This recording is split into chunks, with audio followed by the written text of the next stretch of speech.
Good morning, good afternoon, or good evening, whatever time it is that you're joining me for this video. Thanks again for clicking on the PenBoyRoy Fountain Pen Review channel. The subject of today's video is the Platinum Century 3776 Kumpoo Limited Edition Fountain Pen.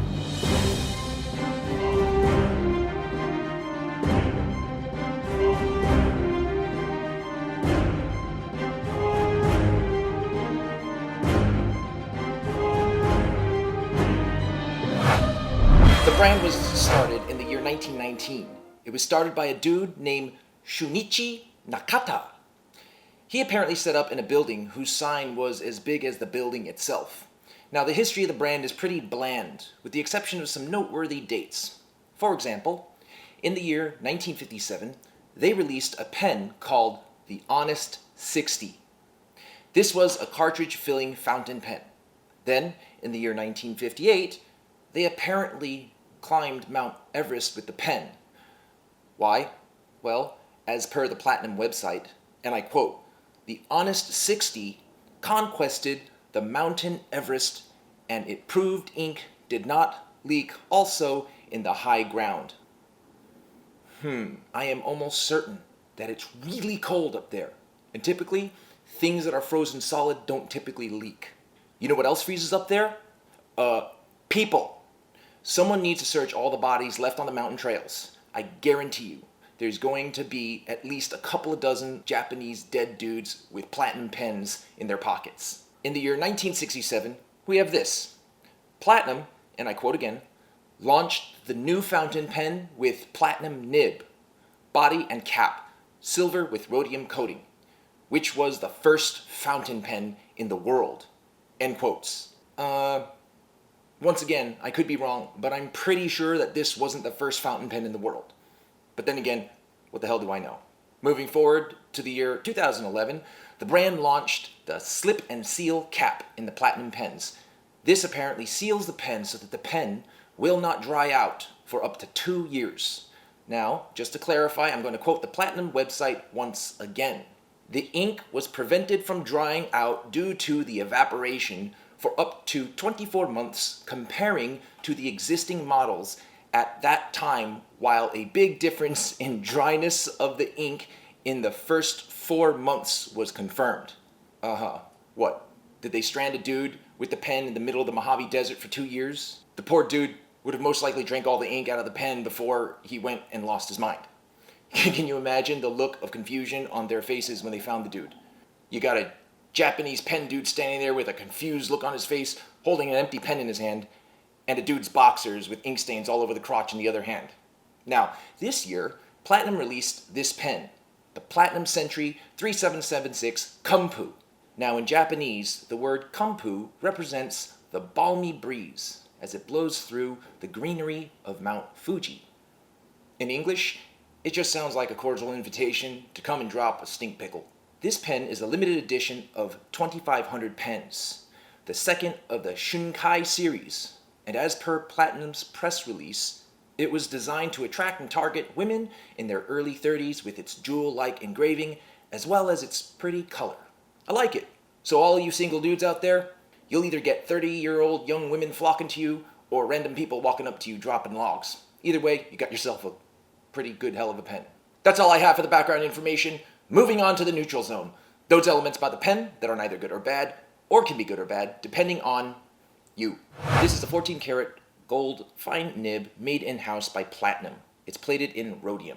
The breather hole is a heart-shaped breather hole. It is engraved with 3776, a huge lowercase p, and then the gold content. The feed is the proprietary Platinum feed, friction fit, and are removable by pulling it straight out from the fixed housing of the grip section. Our grip section is transparent with a very subtle taper, coming to a sharp rimmed flare. The grip threads are a white metal assembly, rendering this uneyedroppable. These screw into the resin body on the inside threads. The outer threads of the body screw into the cap. The rest of the body tapers to the end cap that is rounded like the end of a bullet. It is separated from the body by the ring shown here. The cap is the same resin and design as the rest of the body. The finial is rounded like a duller version of the end finial. The clip is secured as part of the finial and the inner spring sleeve assembly. This inner cap is designed to keep the nib from drying out for up to 2 years. The clip is a long, duckbill shaped clip with a rounded end. The center band is inscribed in relief style raised 3D font that reads 3776 Century on the front, and on the rear it reads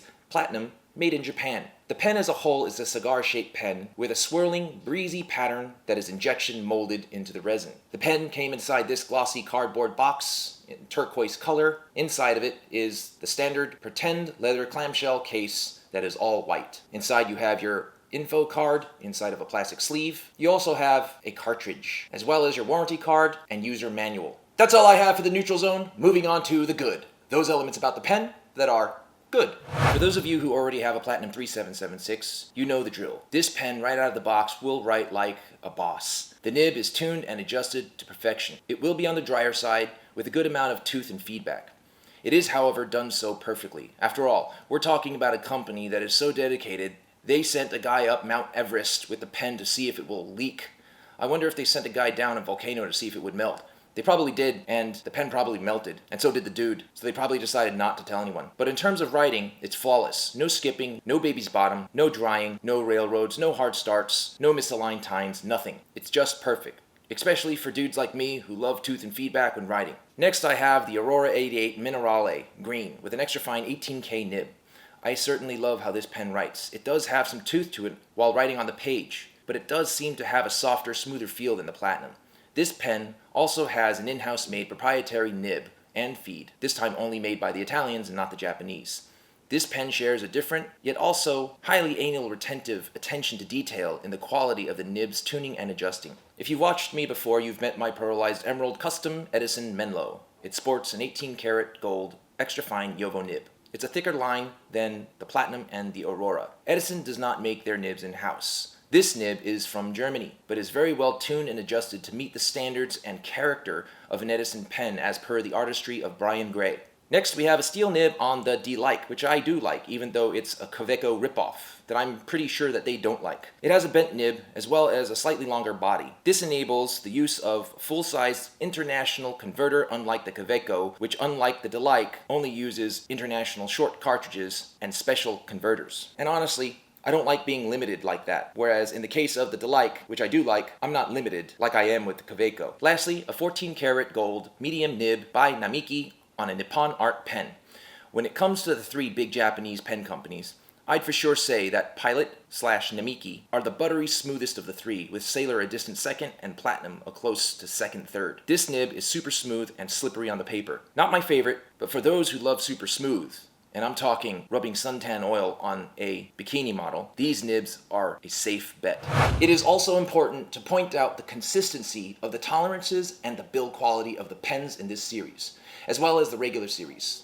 They are of anal retentive quality and quality control. They also have a light yet sturdy feel in the hand. That's all I have for the good. Moving on to the bad. Let's talk coin. This series pulls a higher price for the pen. The MSRP of this pen is $325. However, at retailers online in the United States, you can find them for $259. Is this a lot to ask? In order to answer that, you should know that in order to make the patterns for this pen, the brand had to create new methods of making the pen.